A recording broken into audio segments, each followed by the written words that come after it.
Dans cette capsule, on va découvrir comment équilibrer une réaction d'oxydoréduction. Débutons d'abord par se souvenir qu'est-ce qu'une réaction d'oxydoréduction. On doit commencer par déterminer le nombre d'oxydations de chacun des atomes dans l'équation chimique. Par exemple, dans cette équation, le Ag a un nombre d'oxydation de 0, l'azote, ici dans le NO3, a un nombre d'oxydation de plus 5, les oxygènes ont un nombre d'oxydation de moins 2, le Ag+, du côté des produits, a un nombre d'oxydation de plus 1, et dans le NO, le N a un nombre d'oxydation de plus 2, et le O a un nombre d'oxydation de moins 2.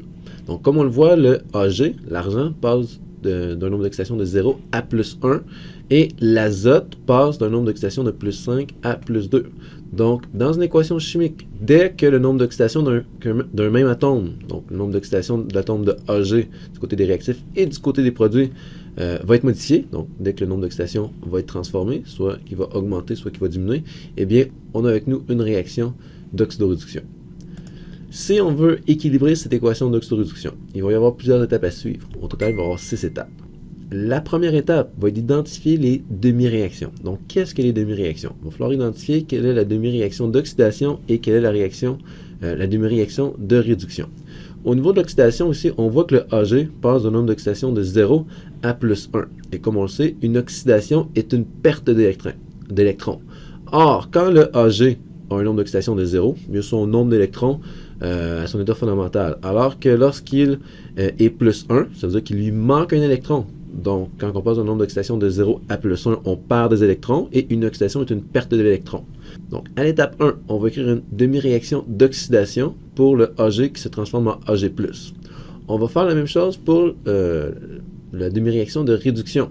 Donc, ici, on voit que le NO3- devient du NO et au départ, le N a un nombre d'oxydation de plus 5. Donc, il lui manque 5 électrons par rapport à son nombre d'électrons à l'état fondamental, alors qu'à la fin, il est plus 2, donc il lui manque seulement 2 électrons. Donc, si au départ, il lui manquait 5 électrons et qu'à la fin, il lui manque 2 électrons pour être à son état fondamental, donc c'est-à-dire qu'il a gagné des électrons. Une réduction est un gain d'électrons, donc le NO3- qui se transforme en NO va correspondre à la demi-réaction de réduction. Donc, dans la première étape, il faut identifier la demi-réaction d'oxydation, soit les atomes ou les composés qui vont perdre des électrons, et il faut identifier la demi-réaction de réduction, soit la molécule ou l'atome qui va gagner des électrons. Une fois que ça c'est fait, on passe à l'étape 2, qui va être l'étape où on va devoir équilibrer les atomes. Et ici, ça va être un petit peu particulier. Donc, du côté gauche, ça va être vraiment simple, parce que, évidemment, on a un Ag à gauche, un Ag à droite. Donc, équilibrer la réaction, on va juste réécrire la même demi-réaction. Du côté du NO3 se transforme en NO, ça va être un petit peu particulier. Quand on va équilibrer les atomes, il va toujours falloir y aller en 3 sous-étapes qu'on va absolument devoir suivre dans le bon ordre. On va commencer par équilibrer tous les atomes autres que l'oxygène et l'hydrogène. Donc, dans NO3 est transformé en NO. On a un N à gauche, un N à droite, donc ça va. Ensuite de ça, on va vouloir équilibrer les oxygènes. Mais ici, on va avoir un petit problème. On a 3 oxygènes à gauche, un oxygène à droite. On pourrait être tenté de venir faire apparaître un 3 ici, pour qu'on ait 3 oxygènes à droite et 3 oxygènes à gauche. Mais là, évidemment, il y a un problème qui va arriver, c'est que maintenant, on va aussi avoir 3 azotes à droite, alors qu'on a seulement un azote à gauche. On dirait vraiment que cette mission est possible. Donc, dans les réactions d'oxydoréduction, ce qu'il va falloir faire de particulier, c'est que quand on va équilibrer chacune des 2 demi-réactions, au niveau des oxygènes, pour équilibrer les oxygènes, on va devoir faire apparaître des H2O. Okay? Donc, pour cette équation-ci, comme il manque 2 oxygènes à droite, ce que je vais faire ici, je vais écrire l'équation, mais je vais écrire 2 H2O du côté droit. De cette façon-ci, du côté des produits, maintenant, je vais avoir 1, 2, 3 oxygènes. Il y a 3 oxygènes à gauche, donc tout est beau. Il y a un second problème par contre. Si je fais apparaître des H2O, je fais apparaître des hydrogènes et il n'y a pas d'hydrogène dans l'équation initiale. Donc, c'est pas plus équilibré. Donc, qu'est-ce qu'on va faire? Dans une dernière étape, ou dans la dernière sous-étape de l'étape 2, on va faire apparaître des ions H+. Donc, comme j'ai fait apparaître 4 hydrogènes en faisant apparaître 2 molécules d'eau, je vais devoir écrire 4H+ à gauche du côté des réactifs. Donc, pourquoi je fais apparaître des H2O et des H+? Eh bien, on va supposer que nos réactions d'oxydoréduction vont toujours se produire en solution aqueuse. Donc, si on est en solution aqueuse, il y a toujours du H2O de disponible en solution. Puis, si on est en solution aqueuse, il y a aussi du H+ disponible en solution parce qu'on sait que le H2O se dissocie constamment pour faire du H+ et du OH-. Donc, on a toujours du H+ de disponible, on a toujours du H2O de disponible qu'on va pouvoir utiliser pour équilibrer nos demi-réactions d'oxydation et de réduction. Donc, juste pour résumer l'étape 2, il faut équilibrer les atomes. On commence par équilibrer les atomes, tous les atomes sauf l'oxygène et l'hydrogène. Dans les cas présents, c'était assez simple parce qu'on avait un AG, donc ça c'était beau. On avait un azote, ça c'était beau, donc on n'avait pas besoin d'équilibrer ces atomes-là. Ensuite de ça, quand on a voulu équilibrer les oxygènes, il a fallu ajouter des H2O, donc il a fallu ajouter de l'eau du côté où il n'y avait pas assez d'oxygène, donc on a ajouté 2 H2O à droite. Et puis ensuite de ça, dans la dernière sous-étape de l'étape 4, il faut ajouter des H+, pour équilibrer les hydrogènes. Donc comme on avait 4 hydrogènes à droite, ça nous prenait 4 hydrogènes à gauche, donc on a rajouté 4H+. Une fois que l'étape 2 est complétée, on s'en va à l'étape 3. Je rappelle qu'il va y avoir 6 étapes au total. Donc dans l'étape 3, il faut équilibrer les charges. Donc ça aussi c'est peut-être nouveau pour vous. Donc on sait que dans une équation chimique, rien ne se perd, rien ne se crée, tout se transforme. Donc on doit toujours avoir le même nombre d'atomes à gauche qu'à droite. Mais il faut aussi avoir la même charge totale du côté des réactifs et du côté des produits. Par exemple, si on prend l'équation AG va donner AG+, la charge totale du côté gauche est de 0 parce que c'est neutre, mais la charge totale du côté droite est de plus, donc est de plus 1. Donc, il y a pas, les charges ne sont pas équilibrées à gauche et à droite. Qu'allons-nous faire? On va faire apparaître des électrons. Okay? On sait qu'un électron est chargé négativement. Donc, si on veut que le côté gauche et le côté droit de notre équation soient bien balancés, on va devoir avoir les mêmes charges.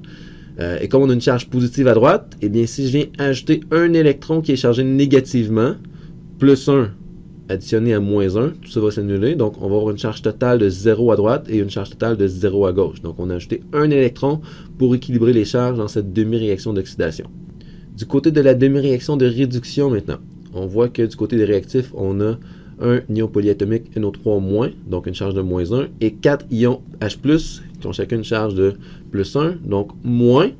Avec 4+, on obtient un total de 3+. Donc la charge négative va venir annuler une charge positive, il va rester 3 charges positives. Et du côté droit, évidemment, ici, on a une charge totale de 0. Donc si on veut que les charges soient équilibrées et qu'on peut seulement ajouter des électrons pour venir équilibrer les charges, il va falloir ajouter des électrons à gauche et il va falloir ajouter 3 électrons à gauche pour que les 3 charges positives ici excédentaires viennent se neutraliser avec les 3 électrons pour qu'on ait une charge de 0 à gauche et de 0 à droite. La demi-réaction de réduction équilibrée avec les électrons, donc pour équilibrer les charges, va être la suivante. On a ajouté 3 électrons à gauche du côté des réactifs. Une fois que ça c'est fait, on continue à l'étape 4, mettre les électrons à niveau. Ça veut dire quoi ça? Eh bien, pour trouver notre équation finale bien équilibrée, il faut absolument qu'on ait le même nombre d'électrons dans la réaction d'oxydation et dans la réaction de réduction.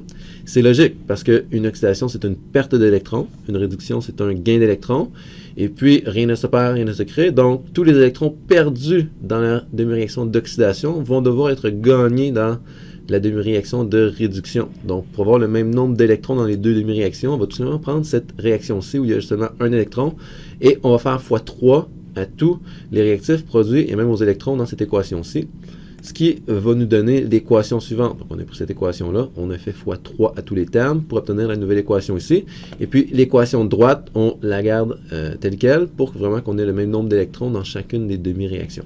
On continue à l'étape 5. Donc, à l'étape 5, on va additionner les demi-réactions l'une avec l'autre. On va réécrire chacune des demi-réactions d'oxydation et de réduction, une par-dessus l'autre, okay? Et on va les additionner comme si c'était des équations mathématiques. Donc ici, la ligne verte, ça va être la ligne où on va faire la sommation. Donc si on additionne les deux équations ensemble comme c'était une équation mathématique, donc tous les réactifs se retrouvent à gauche, tous les produits se retrouvent à droite. Donc l'étape 5, c'était tout simplement ça. À l'étape 6, ce qu'on va faire, c'est simplifier l'équation. Donc, souvent, cette étape-ci, on va se rendre compte qu'on a des H2O à gauche et à droite, on a des H+, à gauche et à droite. Donc, dans ce cas-ci, ça donne qu'il y a seulement des H+, à gauche, pas à droite. Il y a seulement du H2O à droite, pas à gauche. Donc, à ce niveau-là, il n'y a pas de simplification qu'on va pouvoir faire. Par contre, on a 3 électrons à gauche et 3 électrons à droite. C'est un petit peu comme si on faisait de l'algèbre. On va pouvoir faire disparaître les 3 électrons de chacun des côtés de l'équation. Et on va pouvoir réécrire notre équation en faisant disparaître les électrons. Et maintenant, on va obtenir l'équation d'oxydoréduction équilibrée. Donc, c'est la réponse finale. Donc, on peut remarquer que c'est ce qui est particulier avec les équations d'oxydoréduction, c'est qu'au départ, on n'avait pas de H+, ni de H2O, mais quand on demande d'équilibrer les équations d'oxydoréduction, il faut faire apparaître très très souvent des H+, et des H2O pour que l'équation soit bien équilibrée. Donc, au risque de me répéter, on a le droit de faire apparaître des H2O et des H+, quand on fait des réactions d'oxydoréduction parce qu'on suppose que ces réactions-là vont toujours se produire dans des solutions aqueuses. Donc, il y a toujours de l'eau disponible et par le fait même, il y a toujours des H+ de disponibles. Dernière chose qu'il faut absolument faire quand on fait l'équilibration de réaction d'oxydoréduction, c'est la vérification. Donc, on prend notre équation puis on vérifie si on a bel et bien la bonne réponse. Donc, pour faire ça, on fait un petit tableau où on marque tous les atomes de notre équation chimique, on écrit réactifs et produits et on va dénombrer le nombre de chacun des atomes et la charge du côté des réactifs et des produits.